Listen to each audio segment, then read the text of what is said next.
Banyak orang bingung gimana cara menggunakan kartu kredit yang sehat. Apa sih kartu kredit yang sehat? Emang ada kredit sakit? Yaps, Ada. Ayo cepet, ayo cepet.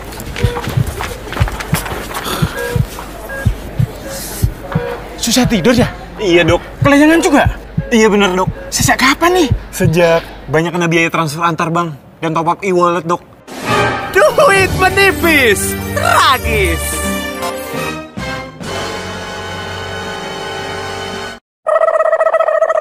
Bahkan omsetnya itu bagus, gajinya tinggi, tetapi nggak ada uangnya. Oh no. Kok bisa? Bisa. Itu sering terjadi. Terus gimana caranya agar bisa bebas atau terhindar dari itu semua? Yang paling utama, kuncinya adalah cash flow. simak terus ya. Berikut adalah Cara menggunakan kartu kredit yang sehat.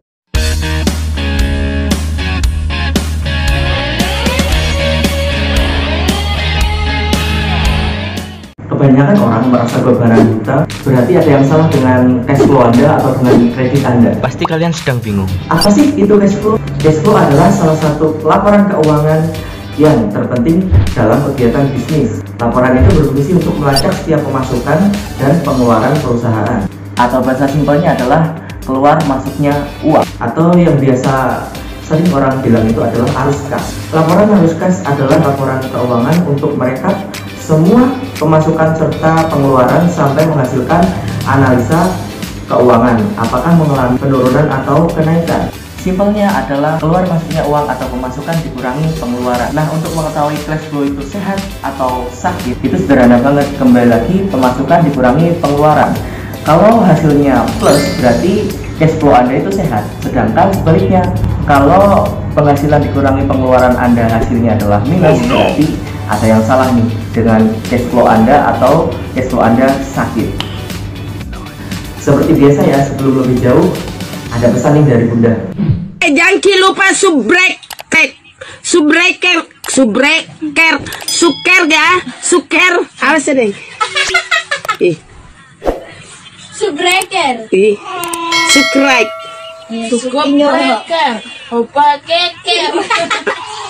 Subscriber. Untuk kalian yang ketawa parah banget sih, tapi emang bener, jangan lupa subscribe.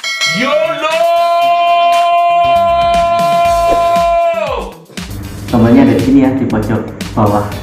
Oke, bagi kalian yang belum kenal, salam. Nama saya Bagus Kisnawa. Kalau mau kenal saya, bisa sapa di IG. Follow ya, nanti akan saya follow back.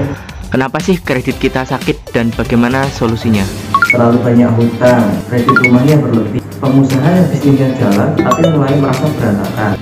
Saking mudahnya dengan kartu kredit kita bisa belanja ini itu tanpa memikirkan untuk pembayaran karena sudah ada kartu. Stop ketika kartu kredit Anda sakit. Ada solusi ketika kredit Anda atau cash flow Anda itu sakit. Yang pertama adalah mengurangi pengeluaran Anda atau kredit Anda. Yang kedua adalah menambah income atau lebih produktif ya. Untuk solusi yang pertama atau solusi poin 1 yaitu kurangi kredit Anda atau penggunaan kartu kredit berlebih. Memang sih di Indonesia itu kita ada budaya konsumtif yang ketika kita punya kartu kredit segala sesuatunya itu bisa jadi mudah untuk kita transaksi. Jadi kita nggak memikirkan jangka panjangnya ya. Ini akan seperti mata rantai yang terhubung dan tidak terputuskan. Jadi kalian bekerja hanya untuk membayar angsuran. Ini harus segera kalian rubah atau putuskan. Kreditlah sesuai dengan kebutuhan dan kekuatan Anda ya. Jangan memaksakan diri karena sesuatu yang dipaksakan hasilnya pasti akan sakit. Jadi hapuslah kredit kalian yang tidak perlu. Mulai sekarang buatlah neraca keuangan atau skala prioritas mana yang harus kalian kredit dan mana kalian yang harus tinggalkan. Jadi sesuai dengan kebutuhan Anda ya. Solusi poin yang kedua adalah produk. Jika pemasukan dikurangi dengan pengeluaran hasilnya itu minus, berarti kalian harus menambah pemasukan Anda hingga hasilnya itu menjadi plus. Nah, itu kita bisa mulai menambahkan passive income atau menambahkan income yang baru ya. Misalnya bagi kalian nih yang sudah terlanjur kredit rumah ataupun barang mahal dan kalian tuh bingung gimana sih untuk mengatasi mata rantai itu, karena kalian harus membayar angsuran atau mungkin dari keuangan kalian ada yang tidak bisa terprediksi ya. Misalkan kalian keluar dari perusahaan sehingga angsuran kalian itu menumpuk. Nah, untuk solusinya kalian harus menambahkan sektor baru ataupun menambahkan penghasilan Anda. Dengan freelancer itu ada banyak sektor ya. Di freelancer itu bisa copywriting, kemudian editing video atau editing foto, editing semua hal yang ada di potensi kita bisa salurkan di freelancer. Untuk aplikasi freelancer ada banyak ya, seperti project.co.id, 1000 Lancer, kemudian ada 1000, Upwork, kemudian Fiverr, freelancer, Topcon, people per hour, Guru, Simply Hire, Writer Access, 99 Design. Jadi kalian bisa mencoba untuk menambah income kalian dengan potensi yang ada dari kalian. Misalnya kalian itu jago desain, kalian bisa ikut freelancer, kemudian desain sesuai dengan keahlian kalian. Oke, demikian ya untuk video kita kali ini.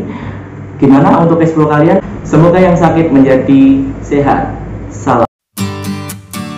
Oke sobat, terima kasih telah menonton video ini sampai akhir. Nah, sebetulnya masih banyak fitur-fitur yang bisa kita buka bersama. Kalau setuju kalian tulis di komentar ya, kita akan buatkan part selanjutnya. Buat kalian yang suka video ini, kalian bisa like serta share ke teman-teman kalian yang membutuhkan ya. Terima kasih.